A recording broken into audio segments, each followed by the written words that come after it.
Yeah, great. Awesome. Get into it, Bucko. All right, welcome back. Another episode of Teed Up here. Tommy here, Casey's in the building. We got some good conversation, end of the NFL season coming up this year. We got two more games. You got some college football playoffs, big time for the bowl games. Case, let me ask you this. So we know the top three and MVP right now in the NFL. You got Mahomes, Burrow, and Jalen Hurts. Those are the front runners for it. Do you think that Justin Jefferson is getting a little disrespected and should be in the conversation? Or do you think he has a chance of even winning it? It's just so hard. He definitely has a chance. It's just so hard for wide receivers to get that recognition, I guess, for the MVP award. I feel like it's just how it goes. Like the quarterback's the one leading the team, Yeah. making plays. He's touching the ball every friggin' snap. So it's just hard for a wide receiver to get that recognition. But this year, like if Justin Jefferson passes those two records, which he's on pace, I believe he needs 26 more catches to pass the all-time single season mark, which would be nuts. And then he's also about 250, 240 yards away from becoming the first ever wide receiver to reach 2,000 yards in a season. So Mm. really, like if you think about it, if he can average 13 catches and 120 yards a game the next two games, which are completely possible for him, he's been doing it, Yeah. a decent amount. If he can do that and get those two records, like to me, it's like the guy's got to win it. I know Mahomes is great. He's the favorite, the clear favorite, which he should be right now. And if Yeah. Justin Jefferson doesn't pass those two records, then yeah, I give it to Mahomes. But I think if Jefferson gets these two records with the receptions and the yards, like he's gotta at least be number two behind Mahomes, and you have to at least talk about it. I think he should win it because those like what better way to congratulate the kid with having a historic season than by giving him the offensive MVP. I feel like that's just like Yeah. the way it should work, you know? See, what the NFL really does though with the MVP, it's such a quarterback driven award that if you look at it, you got the most of the time the quarterbacks win that, but then the offensive player of the year is a different award. And that's the one Justin Jefferson will more than likely will win. But I don't understand the thing of like, what's the point of having those two awards? Offensive player of the year, defensive player, and then also MVP. The MVP should just be for everybody, factor in every position. They only have the other two awards, so the running backs, so the wide receivers, the tight ends just a chance of getting something because the quarterback would overrule and just run the MVP every year. See, and I look at their schedule, the Vikings. They got the Packers this week, Bears next week. Realistically, Packers defense, that'll be a good matchup with Jair Alexander. The Bears defense, he could put up 150, but are the Vikings going to even want to play him next week? They already basically clinched up their spot. If the Eagles win this week, they clinch the home field advantage. All the Eagles need to do is just win one of the two games, even if they don't win this week. So are they going to want to play Jefferson and maybe risk him getting hurt or just risk him, fatiguing a little bit more, give him some rest? I don't know. It's going to be a tough 244 yards. That's going to be tough. I think the receptions that will happen, like 24, like he can go out and get 10 next game, and then all he needs to do is three. So I see him getting the receptions for sure. He needs Um, 26 in the next 2 weeks. oh, I said 10 and three. Yeah, I So could he'll totally need see him 30. getting. Yeah, that's right. But I I, could I still think see him getting it.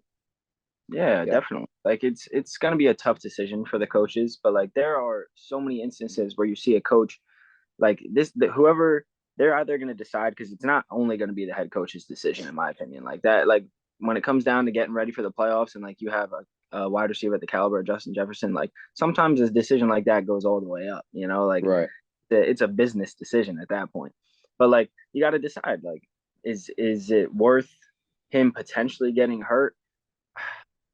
Honestly, like it's something you got to think about because it's too crazy. Like it's two great records. Like he'd be setting like He already broke records for the Vikings, who have had some pretty damn good receivers in the past. He's broken a Randy Moss record for I'm pretty sure his receptions and also receiving yards in Vikings history. And whenever you can break a record that Randy Moss held, you know you're at a high level of football at that time. So like if you think of the Vikings offense, what is really the reason why they are clicking this year and they're so dynamic? You look at Justin Jefferson. Thielen's just been Mr. Consistency. Dalvin Cook, I'd say he's taking a little bit of a step It's too down a little quiet. bit. Yeah, because the offensive line's been there. Kirk Cousins, like Justin Jefferson, makes Kirk Cousins a top 10 quarterback in the league right now. Like Kirk Cousins past 4 o'clock isn't good. He's good at one, but even still, Jefferson's still able to have 100+ yards a game, no matter how bad the quarterback play is. Always. If you take him off the team and you don't have him, that team isn't nearly as good as what they are. They are not a 12-win, 11-win team that they are. They're not. I mean, they could make the playoffs, maybe barely getting in. They're fighting for their lives, but he makes them just one step better, as he would make every team one step better. So for that reason, you guys think about, he's got to be in the conversation. Hurts he's been great. I do appreciate what he's done for Philly, but look at what Gardner Minshew did last week on Christmas Eve versus the Cowboys. He put up 27 because they had the defensive touchdown. He put up 27 points. The defense is the reason why the Eagles lost. They gave up 34. They gave up way too many points. They should have been able to make some stops and they couldn't. But not to say Hurts is a system quarterback. I'm not trying to say that. I'm just saying he's got the weapons right. He has the best offensive line in the game. Lane Johnson going down, that will hurt the Eagles, but he's got protection. He likes to move too. So when the protection fails, he's running. He's got two great receivers. He's got a great tight end, top three in the league, Dallas Goedert for sure. So he's got everything there. So he's probably three. I'd have Jefferson. I would. It's tough to put him above him just because Hurts having a great year. I put Jefferson above because he's just better. He's just a better football player overall if you compare the two positions. Mahomes, that's going to be the only challenge he really has. Do what Mahomes has been doing this year with a subpar defense. He's just great. So it's tough to put Jefferson over Mahomes for me. I think I can argue you can, but Mahomes is putting on crazy numbers as usual. If he beats both those records, I'm putting it past him. Give the kid the damn Yeah, ring. He's gonna put up a season like that and beat those. Because all right, you beat Randy Moss and you like set all these Vikings single season records, but yeah, now you're hunting for all time single season records. Like you're yeah. gonna have the best. This would like arguably be the best season from a wide receiver of all time. Yes. I 100% agree. If he gets both awards, if he's getting if he gets the yards in particular, the catches, if he doesn't get that, I think it's even more impressive that he has the 2,000 yards with less catches than the record. Like that means he's just doing more damage with each catch he has. I would love to see him get 2,000. No one's ever done that. Love to see it. I I would love it. love that. I I mean, agree. he gets that. I agree. You put him above. I agree. So But yeah, like we were saying though, it'll be hard to it'll be a tough decision for them to make to decide if he's going to play or not because like they're not really they're in yeah, so right, like right. as far as that goes, I mean they're already in the playoff picture. But now let's kind of slide into who's fighting for it this week and the Yeah. next 2 weeks In the honestly next because 2 weeks, yeah, see what there's happens. a lot going on. There's a lot going on. To start, I think this uh this Patriots Dolphins game this week will be huge because as we know, two is out, Tua Did they definitely announce has he's out? dude, if he plays, McDaniel's getting fired I like think he's before getting kickoff. fired either way. Like you just can't play him. I don't even He's care if he gonna be clears fired this concussion season. protocol, which he won't. But like the trainer, like that whole Yeah. medical staff, like everybody gets fired if Tua plays another game the rest of this year. It's that Oh, the simple. medical staff, they're getting fired either way. They're at the point where he had a concussion. They announced it during the or after the game. They announced that during the game he did have a concussion, and they know it, and he still finished. Come on, You're done. that's You're how done. you get fired. That's unbelievable. So that'll be a big game this week. Dolphins. Hmm. Um, For both I teams. Yeah, no, yeah. Dolphins are the last seed in right now, and the Patriots are the first seed looking in right now. But So I want to say the Patriots hold the tiebreaker if they win. I think they do. yeah, yeah, probably. I don't know if did they win? Did they beat them earlier in the year? I I'm not forget who. sure. I think the Patriots lost to them early in the year, but I think their record in division and conference is better than the Bills or the Dolphins, because the Jets beat the Dolphins, the Bills beat them. This would be their third, and if one of those other teams beat them twice, like if the Bills beat them twice, which I don't remember if they did, um, then they would definitely the Pats would have a better record than the Dolphins.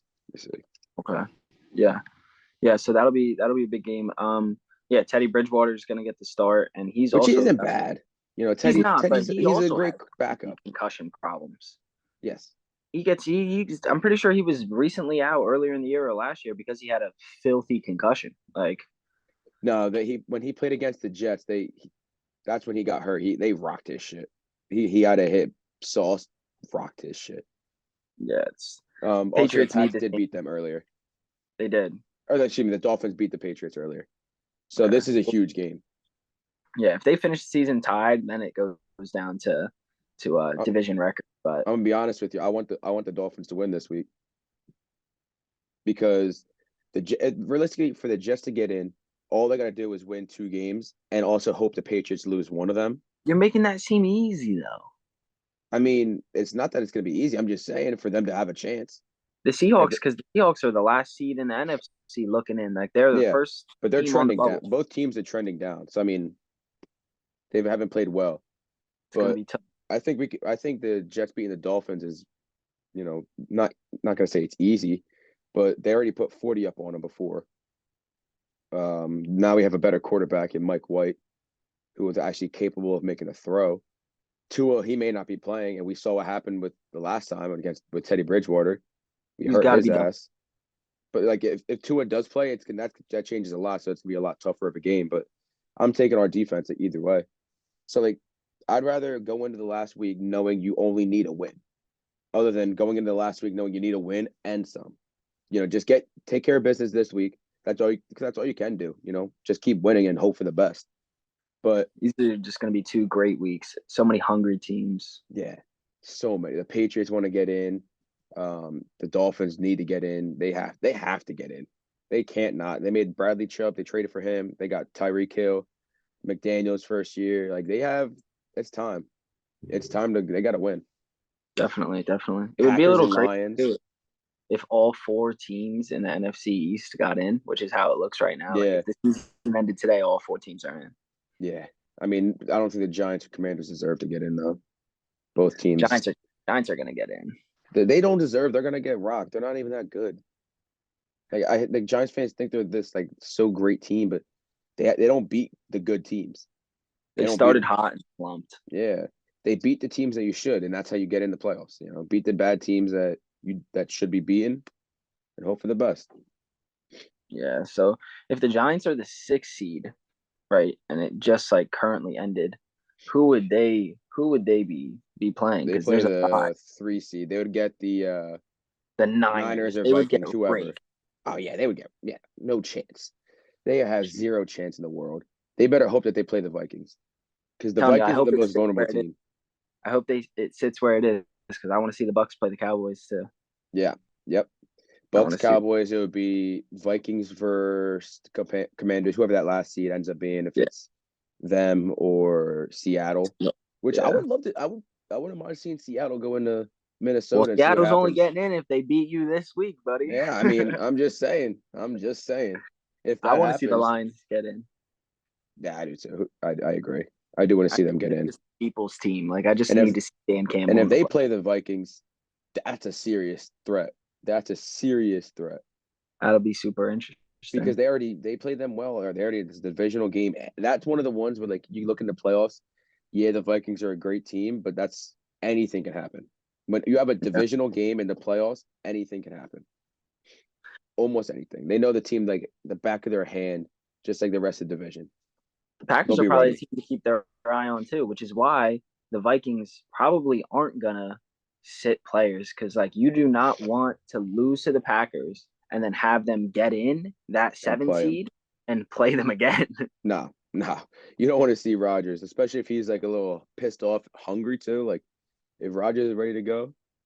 If See, they win out, they're in, right? but do you think this week when they play, if you're the head coach of the Vikings, put yourself in those shoes, would you play them a different way? So just in case you do play them in the playoffs, it's like, oh, they already saw all of our best like plays. They saw what we run. Would you try to switch up a little bit to see, test a little couple new plays out, see what happens, see if they bite, and then put it in their back of the head like, oh, they ran this the last time. Be ready, and then you flip the switch, flip the I'm script, and boom.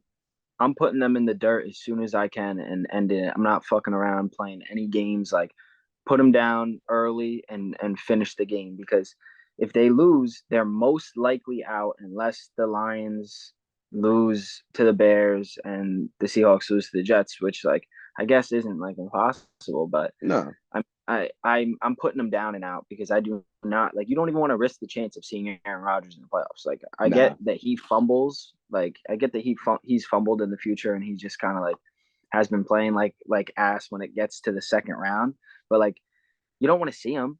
no. He's also kind of getting hot now. Like they're starting to get hot. They shouldn't have even been looked at as a playoff team 4 weeks ago, and now like they have a legitimate chance. So you just got to put them down and get them out right away.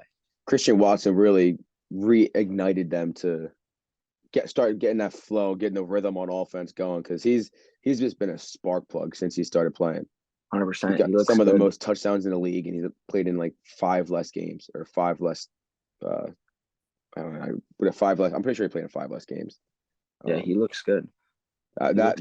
that's been what impressive for me. I mean, other than that, like if you look at the AFC compared to the NFC, the only difference is like you only have a couple of teams in AFC in it, like the Dolphins, Pats, Jets. And then you look at the AFC South, you got the Jaguars are fighting. You know, they could very well get in. I think they do get in, and that's a team in the AFC I look at, and you know, They're currently in. They're yeah, at the top of the and division. they host a game. They're going to host a game They're top if of the they division. win, They if they got the get in. Texans this week. So they're a team to watch because I don't think they can steal a game. You know, I think they would go in and play the Chargers. Like, They would play the Ravens currently, oh, they play the Ravens. and they beat them. Yeah, but Lamar's coming back. Lamar's gonna. But the only reason they beat them, I would say the Ravens yet again I think Lamar figured played a way that out to game. lose. Yeah, he did. He did. They just figured out a way to lose. You know, the classic Ravens this year. That's the story of their season. They figured out ways to lose. Rather, teams like the Vikings figured out ways to win. Because if you flipped around, I think it was like the Vikings record. If you flipped around their one possession games and they came out on the other end, they would have like two wins. That's it. Yeah. So if you Jags flip need that, to lock the 4 spot though, yeah, because if yeah, you fall any lower, like you do not want to be playing the Bengals, the Chiefs, or the Bills. Like the no, Ravens are yeah. the most ideal team to play.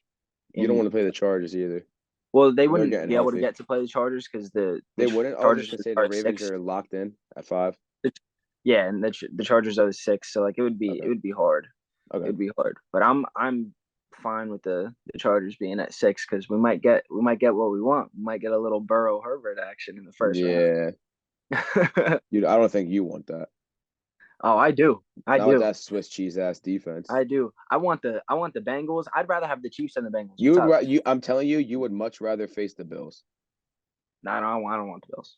Yeah. Why? Oh, yeah. You'd be screwed because you have to go play in Buffalo in the freezing cold. I don't want the Bills. I I'm would rather telling you, if you want to play anybody, the Bills are the most vulnerable team.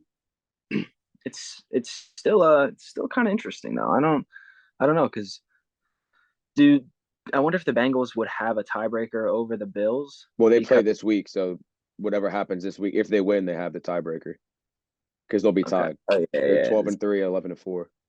yeah. But then like that would be crazy though because wouldn't they? And then the Bengals also beat the Chiefs. So if the Bengals win So this week, they they're have the a one number one seed seed. Yeah. and they're in the three right now. That'd be a crazy jump, and that would So fucking suck. so the Chiefs played the Bills and lost this year. So they don't have the tiebreaker over the Bills. So So they uh, would fall to the three, and then it's the Chargers and Chiefs. and then it's that. And then yeah, you don't want to go there either. Honestly, I'll take it all. You don't I want to want go there. all the smoke. I want Yeah. all of the smoke. CBS is gonna love that matchup. Oh, I better Herbert get Sean. Mahomes. Yeah. They would love that. You know they'll Well, be all over it. dude, Herbert, Burrow, Herbert, Mahomes, like it's gonna be a great first round, and I'm telling That's what you you, got to see. You know, the AFC is so much more loaded, and like the matchups are better in the early rounds compared to the NFC. It's like you expect whoever the Eagles play in the second round to win. You expect the Niners to blow out the Commanders or Giants. That's gonna happen. You expect the Vikings, depending who they got, if they play the 7 seed, if they go in there and you get the only two teams that worry me would be the Lions and the Packers. If they get the Commanders or the Giants, I think they're fine. And then the Bucks and Cowboys, that's a toss up. That really is. Brady looked terrible again last week. He's missed a lot of easy throws, but he's played a third string quarterback from Arizona, Trace McSorley, and got lucky that he is a third string for a reason. It's not like he's Yeah. terrible, not like he's great, but he's a third string. Can't do too much with that. So he benefited from that. Classic Brady, and we'll There's have to some see. there's some interesting storylines here though. I'm thinking so Absolutely. like if the Commanders stay at the 7 and the Vikings stay at the 2, Kirk Cousins getting back at his old team. What's True. going on with that? Maybe Well, that they'd could be at home though, so I mean, it's against the old team, but it's like if it was on the yeah. road, it'd be different. And They now just play at Carson home. Wentz is back starting. I know Wentz was kind of ass in the beginning of the year, but like Well, dude's been to a Super Bowl, didn't play in it, if but if I think it was the scenario was if they play the Vikings and the Vikings end up going down to the 3, and or whatever, I forget if the Commanders just win their first game in the playoffs, they would end up playing the Eagles on the road in Philly, and you finally get your Wentz game because he didn't play in that Monday Night Football game in November. It was Heineke. Wentz wasn't. That's mm, why it was big time because you wanted to see Wentz in Philly again. He played the first one when it was at Washington, but everyone wants to see Wentz in that Philly crowd. How are they going to treat him?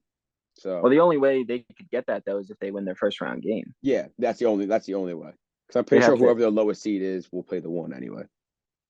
Yeah, I actually don't even think they can get to that, right? Because when the 4 and 5 play the Eagles after their Well, bye, if it's the 7 seed still available, I think they just put the lowest seed with the 1. I'm not too sure about that, but yeah, if it's bracket style, they would play the 4 or 5. okay, interesting. Yeah, So that's another heating storyline to up. look at. This is heating up for sure. Yeah, I'm and just scouring over the playoff picture right now, and it just looks like the NFC is just pretty sure so. this is the first time ever like they had like 20 something teams still fighting for the playoffs this late in the year, and it's like this was maybe a week or two ago. Like the most teams ever. So we're having one of the better seasons in league history, I guess, if you want to say. It's funny. The Raiders still technically have a chance, but they decided to bench Derek Carr and start Jarrett Stidham. So I guess they don't really care I that they have. see that's it. That was interesting because if you think about why would you just give up like that? Are you trying to keep him healthy? No, you're not. You're not trying to keep Derek Carr healthy. Like if you were, you're not going to bench him. Like you're not worried about his health. That just doesn't make sense why you're trying to bench him. You're trying to tank. You're trying to get a better draft pick, and more than likely, the rumors are probably true. They're probably going to move on. But there's no way they move on from Carr when they just traded for Devontae Adams. That doesn't make any sense to me. You're not Adams going will to do cause that a trade. ruckus. You're not doing that to him. You're like you brought me over. You traded me just to get rid of this guy. What's your plan of action? What are you trying to do? Like who do they even trade him for? You're not getting a quarterback in return that's any better than Derek Carr, except if you want to go out and sign Lamar. That'd be the only way you get a better quarterback. So I have no idea what the Raiders' plan of action is. I don't know why they would decide to do that. Yeah, it's not looking good for them. Adams will definitely hold out. Like if Carr leaves, Adams is going to hold out. He's not going to play with a bum No, receiver or a bum no, quarterback. He's not going to do that. no chance in Not hell. gonna do that. I don't know. He'd probably get traded too. Raiders just gonna flip the switch and completely rebuild. Yeah, just tank. Trade Josh Jacobs. He fucking hates them. Well, he I don't, I Darren think Waller. he needs to get signed. I think he's going to be a free agent because they declined Yeah. his option, and Get he had rid a of great year. him, get rid of Waller, get rid of Adams. Literally just flip it upside down. You could probably get you could at least get a first or two for Devontae. He's the 100%. truth. You could get that easily. You could probably get at least one first for Carr, maybe two. I don't know because his contract's hefty. He's got 32 million next year, and then the next 2 years after that, you got to pay And him he has a proof. 41. So I mean, like he's good, but that's a lot of money left. That's a lot of money on a contract. I saw So he's got the second most losses of any quarterback since 1950, and it was Arch Manning. He's Yeah. got 80 losses in his career, which is like a little crazy when you break it down. This guy's looked at so highly. It's just like he's looked at so I highly, wouldn't and say he's looked at highly. I hear a lot of people talk down upon Derek Carr. okay, Like you but don't realize his bad his defenses are. for how many losses I'm saying he has in his career, like he's considered much better than that record would state. Oh Like if you yeah, just yeah. saw that It's record like and didn't Eli watch Manning. football, you'd think he's like the biggest bum. You'd think he's like Nathan Peterman, but like he's not. I mean, look at Eli Manning. Everybody loves Eli, but let's be real. He's an average quarterback based off his record. He's good. Like Eli Manning's a good quarterback, but his record wasn't there. He had his years where he won 2 Super Bowls, but he had his down years later in the career too, and earlier on. So I mean, the record necessarily doesn't always speak value of what kind of player you are. Like the defenses matter. What around you matters. When your defense is ranked 32 in the league for the years that you're there, you don't your team shouldn't be expected to win. You can't win that well with a terrible defense unless you're Patrick Mahomes and you can average 35 points a game. So I mean, You think just Eli puts in Manning's perspective. who would you take all time on a list? Big Him or Ben or Eli? Carr? No, Big Ben Oh, or Eli? um, I know it's a little probably random, but Eli. all right, just making sure. Just because Big Ben had some crazy, crazy good defenses. Eli never Yeah, had any defense that was as talented as any of those Steeler defenses. not as talented, but he still had a couple solid No, defenses. yeah, he had a couple good ones. He had good players up front for him. Like Russ, bleh, passing. I can't Yeah, speak. like when it was like I Justin can't Tuck, speak. OC Yeah, Umenyiora, JPP. who else?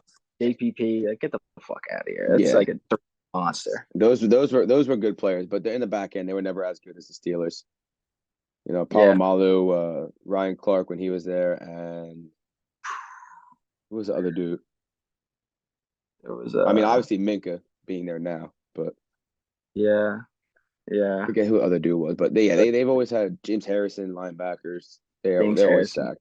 Yeah, Yeah, I yeah. mean, Well, this is definitely something to tune in. I'm excited for this week. This week is huge, hell yeah. huge, especially for you and those bum ass Jets.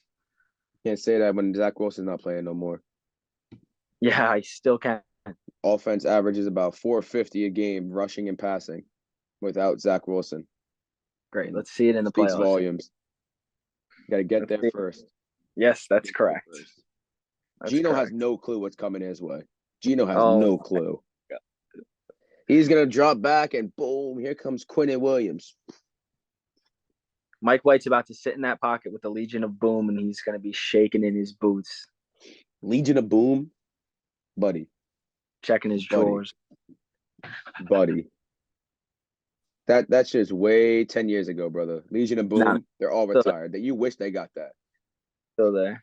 We're the new Legion of Boom. You better move on before you say something stupid and I expose your ass. Nope. Some very stupid, All stupid right. shit there. Buddy, let's be real. Sauce and DJ are two great corners. Closest thing to the Legion of Boom in the league that you got, except for San Fran. They're the only team that you can compare. All right, let's see the Jets get in the playoffs. Like, let's see it happen. Don't blame the defense. It's not their fault. Zach All right. Wilson and the Jets offense have been so bad. So bad. I hope Gino puts up 35 on your stupid defense's head this week. I'd love to see it. I'll tell you one thing, he's putting up at least 27. I doubt it. I doubt it. I don't even know if he's going to have the ball for more than 15 minutes. Why? It's going to be one of those games. No, no. Three Seahawks are and definitely out, 3 and out, 3 and out. I tell you, I am Seahawks. looking forward to watching Sauce versus DK Metcalf. Because Sauce is one of the taller corners in the league with longer arms, and he's one of the more physical corners. And if you look at wide receivers that are physical, who other than DK?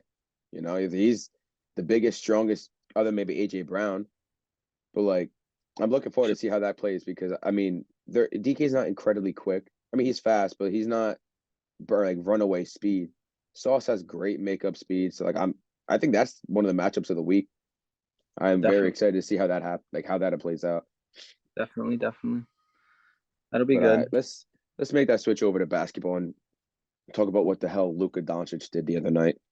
Arguably one of the best performances the league has ever seen. Now, was it a bro. better performance by Luka, or do you think it was a bigger failure by the Knicks? I know where I stand. Yeah, I'm sure I know where you stand. It was a great performance by Luka. Yes, the Knicks are trash. It was a great performance by Luka. You're putting up 60, and people want to say, "Oh, we only put up 60 because it went to overtime." All right, sorry, he had 50 in regulation, Mm-hmm. and then goes on continues his run of dominance in overtime.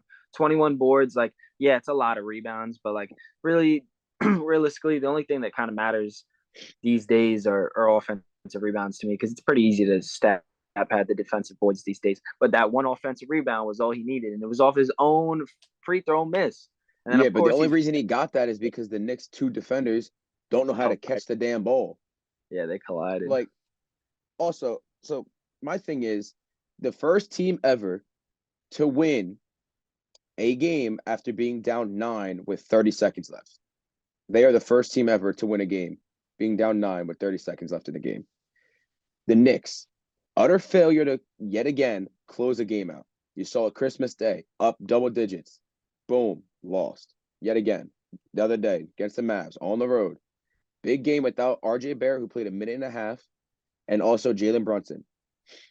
Quickly had 10 assists in the first half. Randall was almost had 30. I think he had 29. Quentin Grimes had 30. The man went off. He couldn't miss from downtown. He was shooting lights out. Everything was going great. End of the game, Deuce McBride. I don't know why I mean, like he's in there for defense, but why was he in there for the offensive possessions? Because he's not a fantastic free throw shooter. He had 9 free throws all season. He's a backup point guard, a third string point guard that only gets minutes when Brunson's not on the court. And now he's getting minutes because Brunson's out. Why is he the one getting the ball every time down the court? He missed 2 free throws clutch down at the end of the game. Why is he the one? Quickly, one of the best free throw shooters in the league with over 90% free throw. Go get Randall, your best player. He also missed a free throw. Mitch Robinson, you're not letting him touch the ball. Go give it to Grimes, the guy who's been lights out all night. You got to somehow get the ball to these players. You can't like force and end up giving the ball to Deuce McBride just because you're getting 5 seconds on the inbound. The Knicks lost that one. Luka was great. Luka was fantastic, but he shouldn't even had the chance to get 60. I'm gonna be honest with you. I don't think he should have even been close to 60.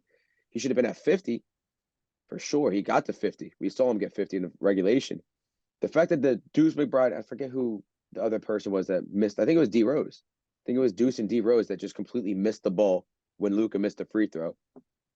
It's the little things, that the team just doesn't know how to win right now. They had the 8-game, 9-game win streak, and now they're on a 4-game losing streak. It's a classic Knicks. It's a classic Knicks. Yep. So you take his overtime away and that rebound, he finishes with 50, 20, and 10. Gross. No, Gross. And he but just it's not the best performance of all time. no, it's not. Like Not. the 20 rebounds, very, very impressive. Like he's 6'7" point guard. He can get the ball. The assist, he got the assist and 60 points. Crazy. Absolutely. No doubt about it. But everybody forgets that Wilt Chamberlain had 100. Like, I don't care about the time and the size difference between the people. Wilt still had 100. I do. I don't care if you're playing people that have a second job and they're delivering mail in the morning before they go play Wilt Chamberlain, the biggest specimen in NBA history. Like, yeah, there's obviously great players in that time period, but like, So come then on. why didn't Wilt do it every game if it was so not hard to do? I mean, he was averaging 60 a game. Yeah, 60, not 100. Okay, so he had a good night. He Yeah. had a he Why had a didn't you do much. that every night then if it's, so hard So or we're if it's gonna not act so like hard? averaging 60 points was difficult then? Was it difficult for him? No, I'm not saying it's averaging 60. I'm just saying like if scoring 100 isn't as impressive to you just because all the people, why didn't he do it every night? Why didn't he average 100?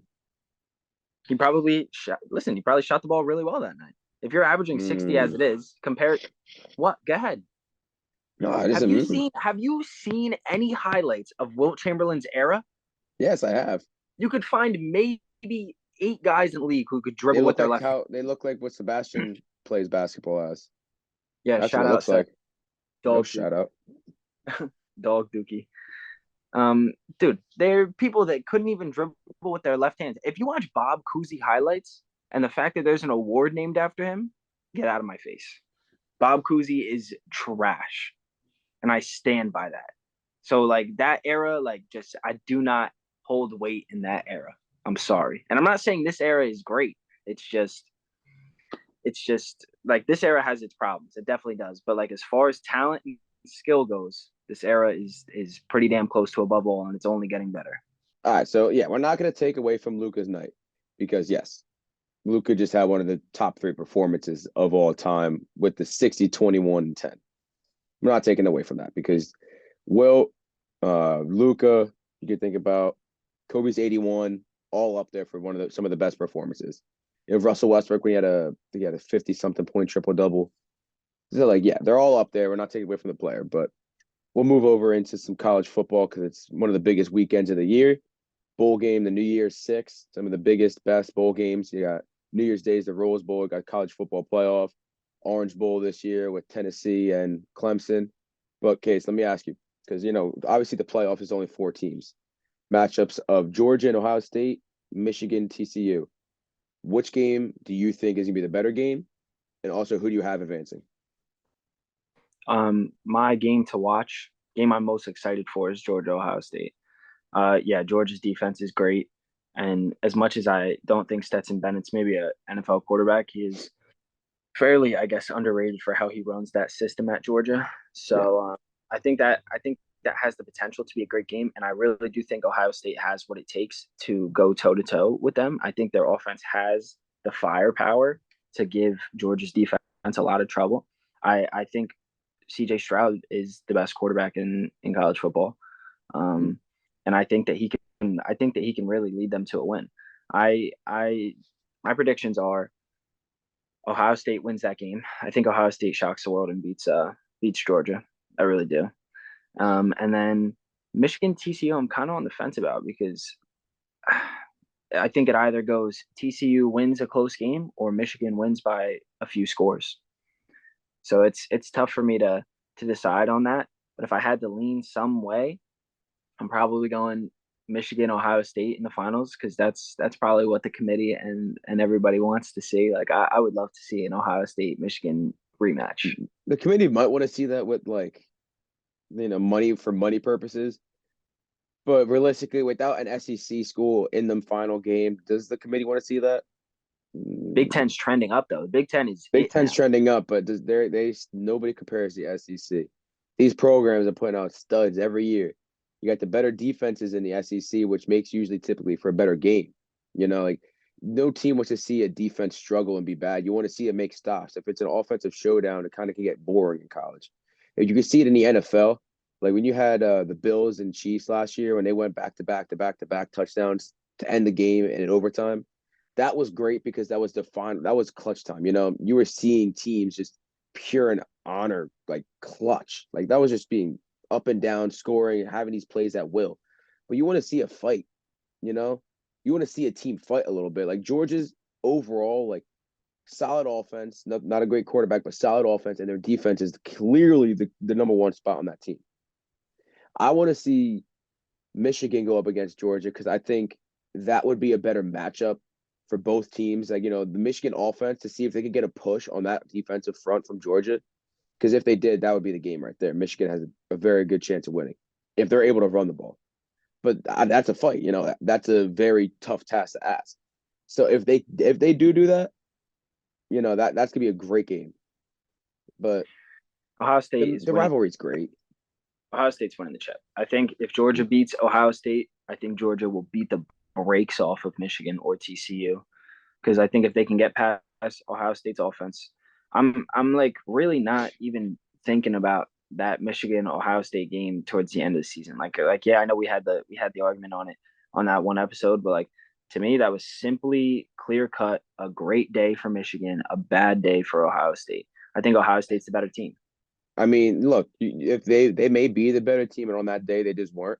But what the offensive line was able to do in the second half to Ohio State, like Yeah, they they dominate. did whatever they wanted. They just did whatever they want. And also, you're forgetting though, Ohio State's going to be without their best player, or not maybe that's the best player. their best wide receiver at least. It's not a fall off to Marvin Harrison, Jackson, and He's their Jobo no, Smith, but Harrison Jr. is their best wide receiver. mm, it's you could it's a they're 1A 1B. Not gonna say yeah because you're right. They're both very good, but when you take one of the guys out, I'm sure they have another dude waiting in the background like they always do. But at the same Yeah, time, this dude's coming in to replace a top 10 pick or a top 10 prospect in the league. He declared for the draft, so that's why he can't play. But it's so incredibly hard to fill that shoes because he's been there all season. And now your quarterback may not have as much chemistry with the wide receiver. So you're going to rely on Harrison Jr. a lot more. And against a defense like Georgia that is already very talented and they have to game plan for one less weapon, I say advantage Georgia there.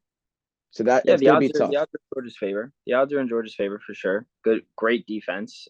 Yeah. I just think Ohio State's got something to prove here. I think Georgia may already. I think everybody's kind of just looking at like, all right, like nobody in this pool is really gonna give Georgia a run. Like, I Mm-hmm. think Georgia's probably just gonna sweep Ohio State and then take care of the other two. But like, I think, listen, Georgia's great and they're like the new face of the SEC with Bama kind of floundering. But like, if Bama's not going to be in the college football playoffs, and you have that one SEC team in Georgia who's the new powerhouse, and then you Yeah. got TCU, the newcomer, and then you got this ultimate Big Ten rivalry, like the ultimate Big Ten rivalry. Yeah. One of And the college football's best. I just think you gotta like Ohio State's got to get there. Like you're not gonna look ahead of Georgia. Obviously, it's the best No, team, right, right. but like you know what is at stake, and like you know the only way to Yeah. get back at Michigan and get back to where you belong as a program is to go through Georgia. And if you can go through Georgia, if they beat Georgia, there's no doubt in my mind that they are handling Michigan or They TCU. should. Yeah, no, right. No. If they beat Georgia, they should win. But those one of those games where they have 2 weeks off. So I mean that would be better. But usually when you have a game where you go in as an underdog and you play a great game, you go in, you dominate from snap one to the last snap of the game. Usually you come back and you might have a little bit of a letdown because you're all the way up at the highest peak of the peak right there. You're at the top. You're at the very top of your game, and now you have 2 weeks off. All momentum might be lost a little bit. You're coming in with a rivalry, all the nerves, the anxiousness, they're all in your body. You're ready to go. And when you get out there for that first play, if you start the game out wrong, things change up a little bit. All it takes is a couple plays, and it's like, whoa, we have to take a step back, and by then it might be too late. You're due for a letdown if you go out there and dominate Georgia. But This will be a good game. it should be. It's not going to be a blowout. Whoever wins that game, it's not going to be a blowout because that Michigan TCU, I think that's a blowout. And by Right. blowout, 14 to 21 points around in that area. Because college football, they like to score, but I just don't see TCU being able to be physical enough defensively comparing to Michigan. I think Michigan's going to be able to control the ball, control the clock. They're going to have their big plays like they always do. They're going to throw the ball downfield a little bit. They're going to run it down your throat. They're going to do everything they can. And Harbaugh is going to get the boys ready. Like this is his first time there, and he wants to make you know that he wants to stay there. He set the bar high now. You beat Ohio State. You're number 2 in the whole college football. You got to stay there. This could be a good game, a very very good chance for Michigan to put themselves on the map. This is where Harbaugh is known to flake, though. Yeah, That's my one absolutely. where he is known to just absolutely fold. So yeah, maybe you handle TCU, but I think like I just think there's no whoever wins Georgia, Ohio State is winning the championship. Like I just don't think Michigan is beating either of those teams again or beating Georgia. No, I just don't Michigan see it can't beat happening. Georgia. I don't see that happening. But I would love to see it. I don't see it happening. It's more of a want with Michigan. I think I like Harbaugh. I think what he's doing over there is great. Yeah, but like you said, this is where he kind of falls apart a little bit. That's in the NFL. This is a different game. College football is a little bit different. It's not as more pressure built up in college football than compared to the NFL because not as many people watch. In the NFL, if you watch NFL, you watch college football for the most part, but not all the time do you only watch college football and not the NFL instead. You know what I mean? Like usually Yeah, you're a fan of the NFL. That's that. So it's yeah. not as much pressure. He's still with a group of young kids. Like these guys are all in college still. They're still learning a little bit. So there's a little bit of a leeway since they're amateurs, but I just want to see them win with Harbaugh because he's gonna have to go through Georgia. It's it's not like he had an easy path. It's a little bit easier than Ohio State is because TCU is not as great. But also, we're writing off TCU like it's nothing. Like very well, they're a dynamic offense. If they could put up the points and they hang with Michigan, they very well can win that game. They're fast and they like to move. If they can keep that tempo up speed, tire out the defense a little bit, they score and they're efficient on offense, not kicking field goals. This is gonna be a great game. Don't get me wrong. I, Like, I can't don't think get me of wrong. the wide receiver on TCU right now, but he's probably the best wide receiver in the country. He is filthy. I can picture him. He's got dreads. Their running back is fantastic as Quentin well. Johnson or Johnston. Yeah, yes. He Yeah. is great. He is a big ass physical wide receiver. Six And he four like 215. dude, Max Duggan literally just sits back, when in doubt, throws it up to him, and he goes up there and gets it. Like Yep. like he's real good, and the running back is also very good as well. Mm-hmm. Ken something or what's his name? I need to look. It's gonna drive me crazy. What is his name? Max's. Kendre Miller. He's very good as well. So like they do have a very high powered offense, Yes. and it will. This is obviously their biggest test of the year, of course. But like, yeah, I don't think we should write them off. I'm curious what the spread is on that game. Do you know? No, I haven't I looked at know that. I know Georgia Ohio State is 6.5 for Georgia, I'm sure which Michigan is going to be like 6, maybe against TCU.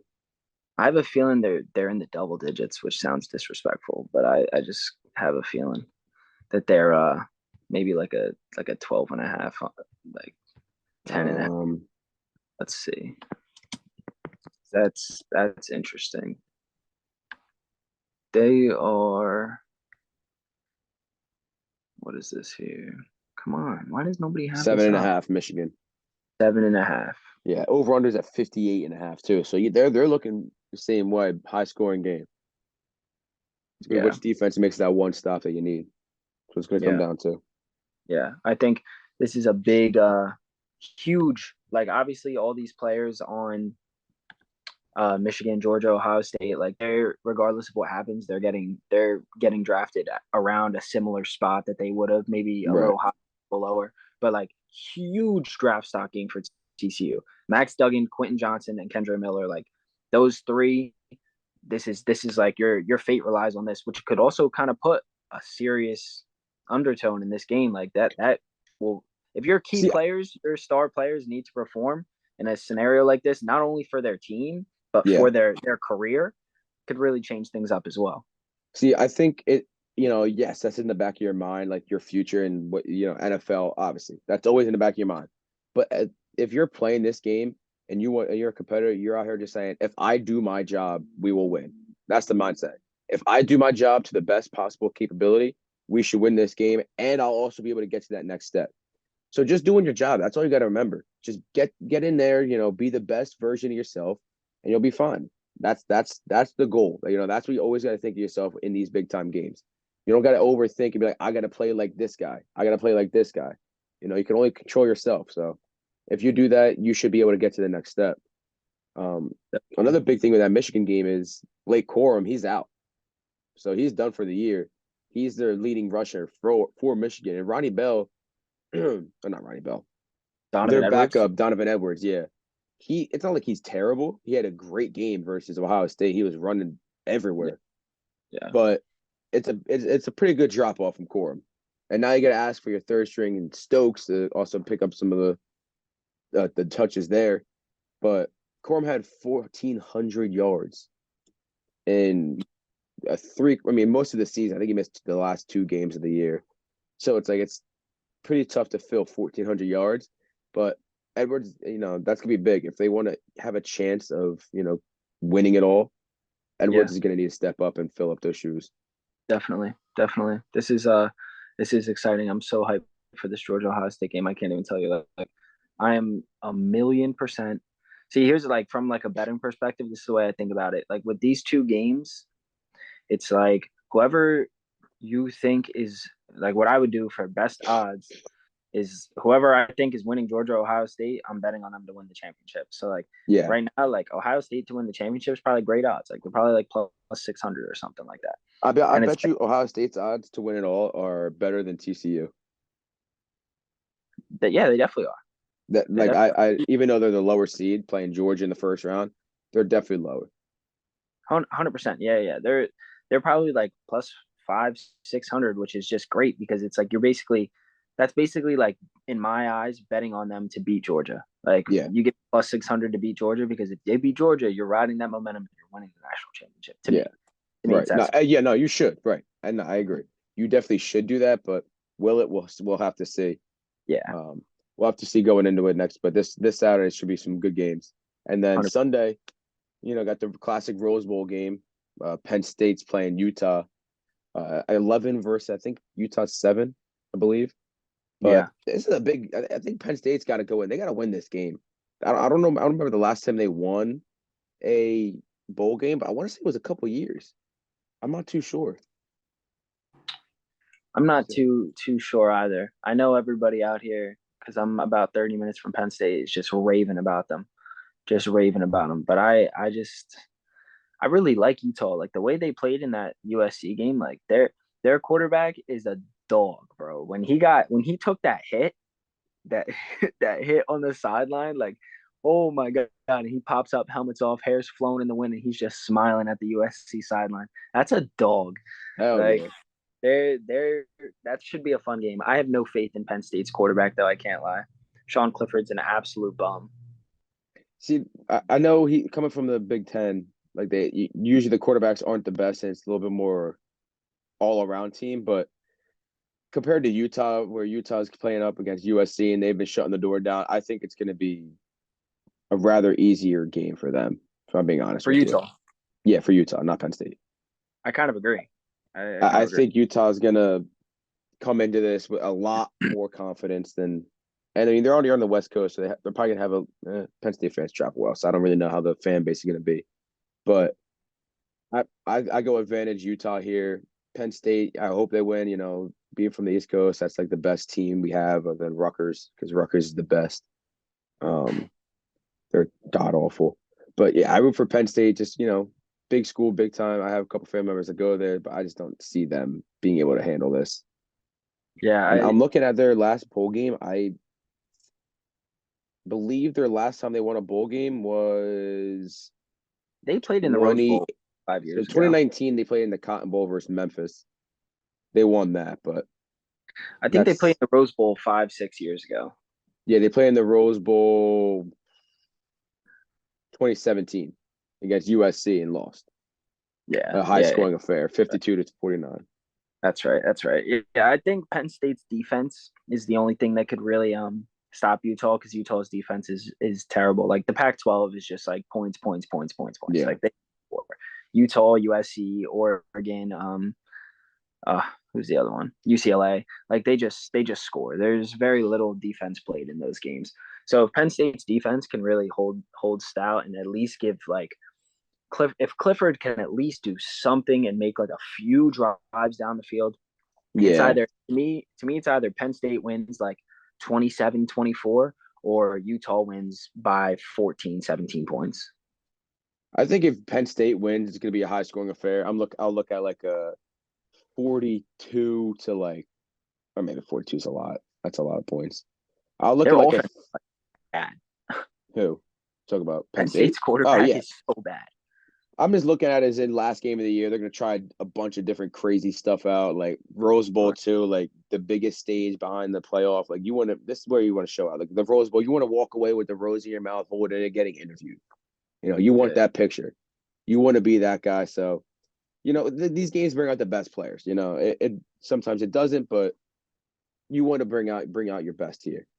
I'm looking at 34 or like 36-28, maybe somewhere around. I think whichever team's going to get into the 30s, they're going to have a little bit more scoring. Um, I think it's advantage Utah. I think Utah will get into the 30s. Penn State will probably hang around like 28. But there's also the what bowl game? Oh, the Orange Bowl. The Orange Bowl, yeah. The literal Orange Bowl between two orange teams, Clemson and Tennessee. Love it. Which color orange is better? Definitely Tennessee's. Give me that creamsicle orange. Yeah, Like, come on, man. looks like Definitely. summer. Seriously. I literally see their uniforms and that tee, and I just think of a dreamsicle. Yeah, Shit's like it's so good. seriously. But this is the battle of the orange and also the battle of the backups. Yeah. You got Yeah. Cade. I don't even know how to say his last name. Klubnik. Klubnik. That's how you Yeah. say it. I don't even know the Tennessee's guy anymore. I stopped paying attention to them. And once Hooker went down, it's like, oh, wraps. That's that. That's the season. I think it's Joe Milton. He was at Michigan and transferred from That's right. Michigan. He was the guy who's starting at Michigan now. What's his name? McNamara. Cade McNamara. Cade McNamara. He kind of like Milton was supposed to be like the next best thing for Oh Michigan, and then shit. he fumbled. McNamara took over, and then Yep. He had a Milton great start his last year. transferred to Tennessee, lost the job to Hendon Hooker, and now here he is. So like he has the capabilities to be Does good. he though? I don't know. He keeps He plays. losing his job. Does he have the capabilities? There's a reason he keeps losing the job.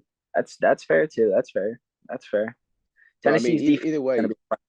yeah. I was gonna say Tennessee's defense, another SEC. I mean, Clemson's defense is gonna be firing everywhere. Now this, I think we'll have the exact opposite. I like the defensive battle here. I think offensively, I look at Tennessee advantage because they got great weapons on the outside, two great wide receivers. So if you have good receivers, it's a little bit easier for the quarterback to make some throws. But Clemson's defense is going to be flying in this game. They're going to be gutting after the quarterback. I'm pretty sure that guy can run too. Milton or Clem, whatever. oh, Milton Yeah, he can run, right? for Tennessee, yeah. I remember. I know Hooker can run. He's a mobile guy, and then I saw a couple plays of Tennessee without him, and I saw the guy running. Yeah. So that's going to be interesting to see just how they can contain him. But I'm looking at this Clemson defense, and they want to, let everybody know that this is just an off year. Their quarterback wasn't the best. DJ Uga Uga Uga Uga. He didn't play the best. He's transferred to Oregon State, and I think Cade's gonna come in and let everybody know, like, don't worry, I'll get everybody back next year. Like, we'll be back to Clemson football because that's how they are. Just solid quarterback play and great defense. That's a recipe for success. The edge I see here with Tennessee is that with Milton being able to run and him just having more weapons on the outside, I think it's going to be much harder for Clemson to move the ball because Klubnik Yeah, is like Clemson's probably going to rely on the run a little bit as well, and Tennessee's run defense is top notch. Like I think they give up around like 85 yards a game on the yeah, ground. That's gross. So I think that'll be real tough for Clemson to get around. But it's one of those things where like if you can crack one of those seals and you can work the run game, it's over. Clemson will coast. So it's yeah. like it's really like who's going to be able to, I guess, defy the odds and beat the other team at what they're not supposed to beat them at. Right. You know, No, I agree. I mean, Clemson's not really a great. I mean, the running back's not bad. Will Shipley, they're not a great running team. So that is an interesting matchup to see if they could break loose a couple of times. But DJ, the quarterback before I'm not even going to attempt to say the last name. He was their second leading rusher. So yeah, behind Shipley, it's a guy who isn't playing in the game.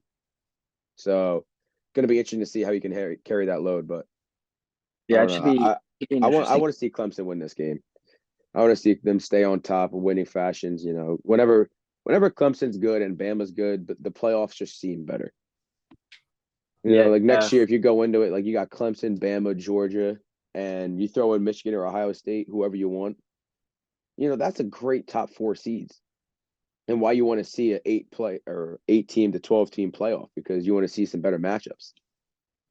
I want to see Tennessee win this to be honest, because like even though Hooker's out, I loved what they did this year. They really they put themselves back on the map real Yeah, quick.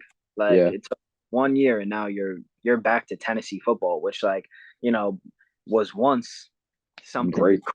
crazy. So I'm really excited for that game as well. I really would like to see Tennessee win that game though. I think that would Yeah, be good for their wide receiver who should get drafted. He will. I forget his name. He should get drafted. And then hell, maybe Milton has a good enough game where he transfers to another school and gets the starting gig.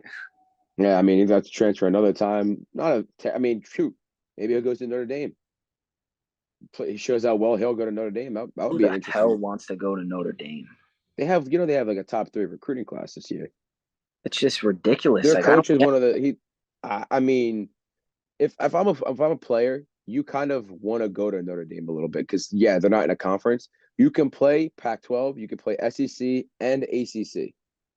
So that I'm looking at that as in you can really play every division, all the conferences, the best teams in those conferences. Yeah, they don't always do it, but it gives them the freedom to go out there and go play at Clemson. You can go play Tennessee.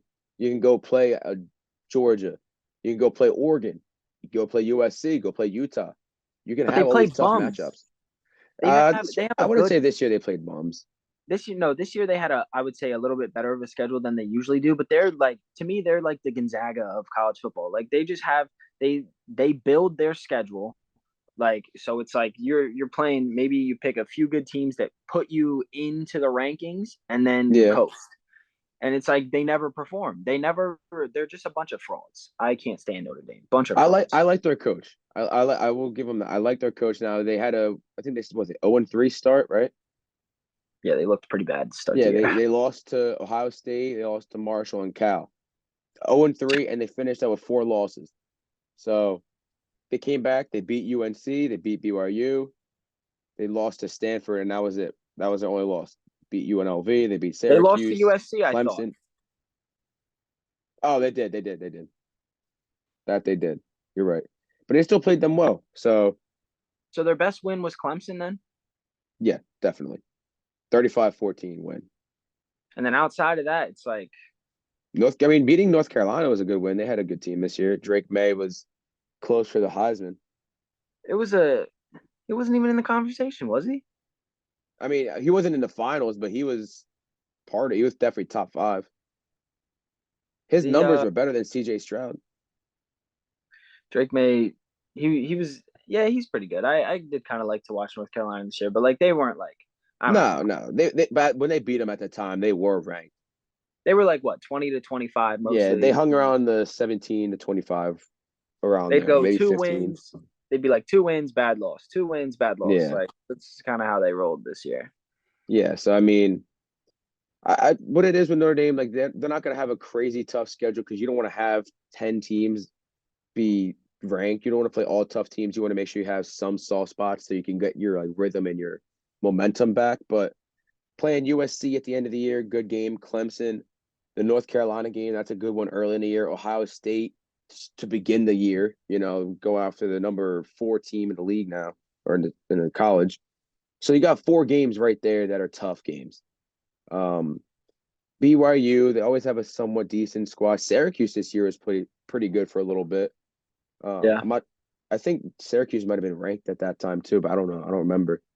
they could have Um, been. They played Notre so Dame. when they play, that was like Halloween weekend, I think. No, I think they were out of the rankings by then. Um, but yeah, I still think that Notre Dame will keep that schedule building a little bit and not have it be so weak that it has been in the past. That's one focal point I think their coach has been wanting to ask for. It's just a little bit tougher of a schedule. Yeah, yeah, I agree. That's what they need. It's what they need for sure. I fully agree with that. So Um, this will definitely be this will be a great weekend for college football.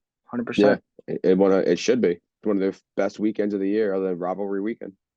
Yeah, I would say you have anything else to add? I got nothing there. I would say definitely tune into everything this weekend. Tommy and I kind of flaked on the pit boss plays this past week. So we'll this weekend we'll be putting them back out individually like how we did a couple weeks ago. So make sure you tune into those. And yeah, bet on Ohio State. That's what I got for you. Mm. Yeah, bet on Ohio State. You like losing money. Yes, sir. All right. Thanks for joining, guys. We'll be back next week.